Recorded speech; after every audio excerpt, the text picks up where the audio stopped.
মন খারাপ এক ধরনের নীরবতা, যেখানে শব্দগুলো হারিয়ে যায় আর অনুভূতিগুলো শব্দহীন হয়ে থাকে। এ যেন জীবনের এক ছোট্ট বিরতি, যেখানে নিজের সঙ্গে নিজের কথোপকথন হয়। হয়তো আজ কষ্ট হচ্ছে, কিন্তু এই কষ্টই তোমাকে আরো পরিপূর্ণ করবে।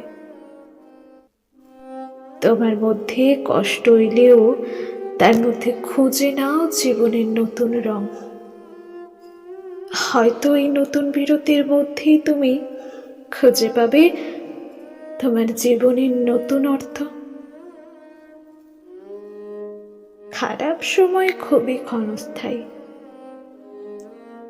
এই মুহূর্তই একদিন সুন্দর স্মৃতিতে পরিণত হবে।